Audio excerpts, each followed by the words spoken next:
Hello guys, welcome to my physical classes में आपका बहुत बहुत स्वागत है।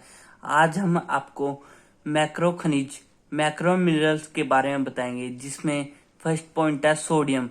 इसकी आवश्यकता उचित तरल संतुलन, शारीरिक तरलों की क्षारता और अम्लता बनाए रखने में होती है।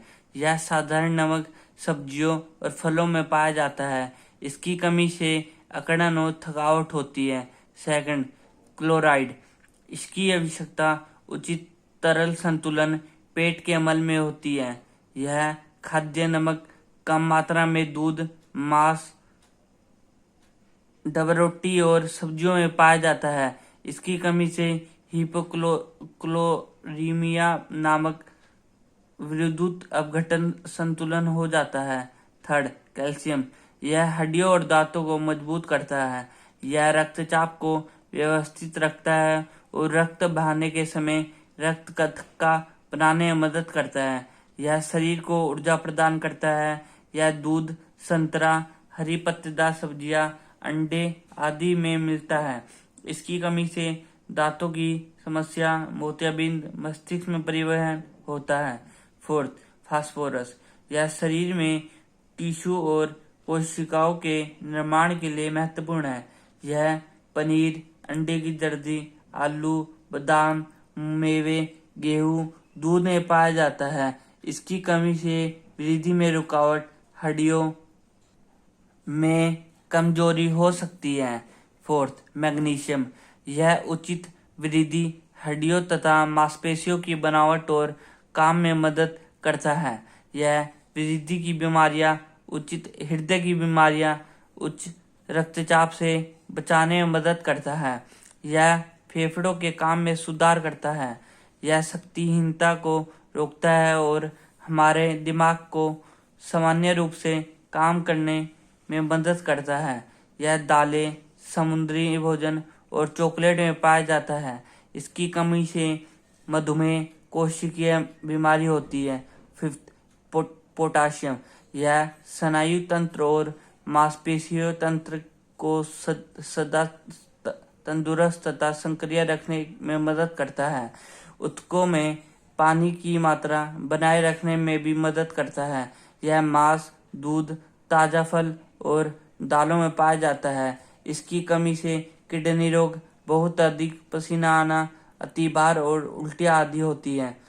6, सल्फर। यह दिमाग, नाखूनों और बालों के निर्माण के लिए महत्वपूर्ण है। यह भोजन के पचने में भी मदद करता है। यह मांस, मछली, अंडा, दूध, दालों में पाया जाता है। इसकी कमी से मोटापा, हृदय रोग और निरंतर थकान होती है। सूक्ष्म खनिज माइक्रो मिनरल्स। शरीर में बहुत कम मात्रा में इसकी जरूरत होती है, जो कि 0.01 ग्राम प्रतिदिन होती है। फर्स्ट, लोहा।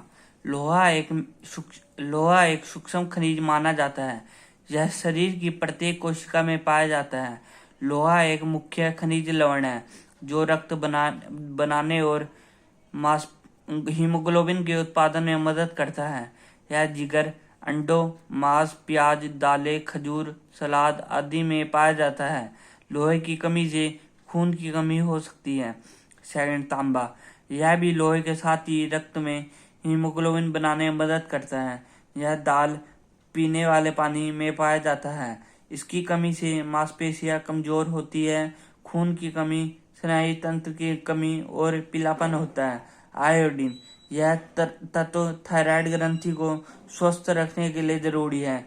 यह आयोडीन नमक, मछली, समुद्री भोजन आदि में पाया जाता है। इसकी कमी से थायराइड में वृद्धि होती है और गलकंड रोग भी होता है। क्रोमियम। यह शरीर में इंसुलिन की क्रिया को बढ़ाता है। यह गाजर, टमाटर, सोयाबीन, मूंगफली, काला चना आदि में पाया जाता है। इसकी कमी से मधुमेह रोग हो जाता है। मतलब क्रोमियम के कारण जो है ना, डायबिटीज रोग हो जाता है। कोबाल्ट। यह हमें रक्त की कमी से बचाता है। यह दूध, मांस, हरी पत्तेदार सब्जियों में पाया जाता है। इसकी कमी से रक्त की कमी हो जाती है। क्रोमियम के कारण भी जो है ना, ब्लड की कमी हो जाती है हमारे अंदर। जिंक। यह बहुत सारे एंजाइम्स का भाग होता है जो प्रोटीन और आनुवांशिक सामग्री के संश्लेषण के लिए जरूरी है। यह स्वाद को जानने, घाव भरने तथा शरीर की प्रतिरोधी क्षमता मतलब इम्यूनिटी सिस्टम के लिए जरूरी है। यह मांस, मछली, मुर्गी, सब्जियों में पाया जाता है। इसकी कमी से गुर्दे की बीमारी हो जाती है। मैग्नीज यह बहुत सारे एंजाइम्स का हिस्सा होता है। यह खाद्य पदार्थ विशेषकर वनस्पति खाद्य पदार्थों में पाया जाता है। इसकी कमी से हड्डियों का ठीक विकास नहीं होता, वृद्धि में धीमापन या रुकावट होती है। मतलब क्या होता है, इनमें क्या होता है, बोन्स का हमारा ठीक विकास नहीं हो पाता और जो हमारी ग्रोथ होती है वो रुक जाती है। फ्लोराइड यह हड्डियों और दांतों के निर्माण में मदद करता है और दांतों का नुकसान होने से रोकता है।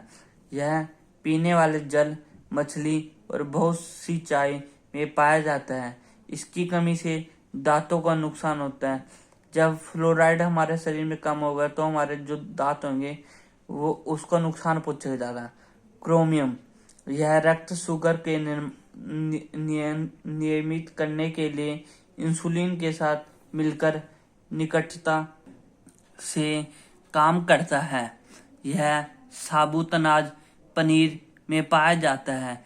इसकी कमी से इंसुलिन के काम में रुकावट आती है। अब पढ़ते हैं हम आहार के पोषण और अपोषण तत्व। प्रत्येक भोजन जो हम खाते हैं उसमें विभिन्न प्रकार के पोषक तत्व होते हैं और इसलिए यह आवश्यक है कि हमें पोषक तत्वों की आवश्यकताओं को पूरा करने में इसका प्रभाव को जानना चाहिए। फर्स्ट, आहार के पोषण तत्व। आहार के पोषण तत्व कौन कौन से? आहार के पोषण घटक प्रोटीन होते हैं, कार्बोहाइड्रेट्स, वसा, विटामिन और खनिज है। First, carbohydrates.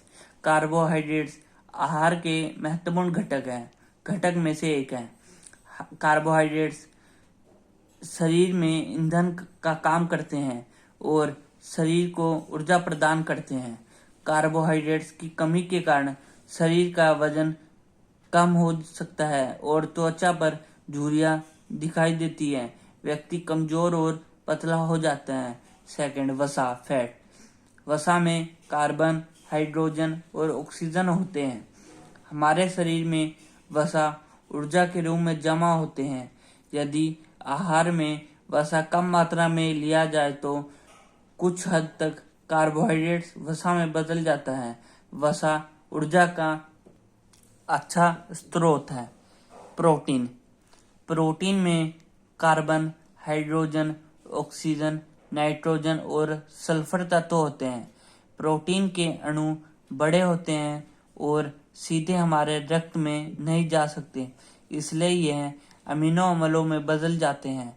प्रोटीन किसी व्यक्ति, विशेषकर बच्चों की वृद्धि और विकास के लिए आवश्यक है। प्रोटीन एंजाइम और हार्मोन बनाने में मदद करते हैं। Fourth, vitamin. विटामिन कार्बन के जटिल यौगिक होते हैं। शरीर को इसकी कम मात्रा में आवश्यकता होती है। विटामिन की जो होती है ना, हमारे बॉडी में कम मात्रा होती है। विटामिन शरीर में नहीं बनते। विटामिन जो होते हैं पहले से बॉडी में नहीं बनते, परंतु इन्हें भोजन के द्वारा ग्रहण किया जाता है। यह कई रोगों से हमें बचाते हैं और शरीर के विकास में सहायता करते हैं। फिफ्थ, खनिज। खनिज आहार के बहुत महत्वपूर्ण घटक है। खनिज व्यक्ति की वृद्धि और विकास के लिए आवश्यक होते हैं। यह मांसपेशियां के क्रियाकलाप और दांतों के सृजन में भी सहायता करते हैं। बच्चों, आज जो हमने नोट्स में बताया है उनको ध्यान से नोट कर लेना। Thank you for watching my video.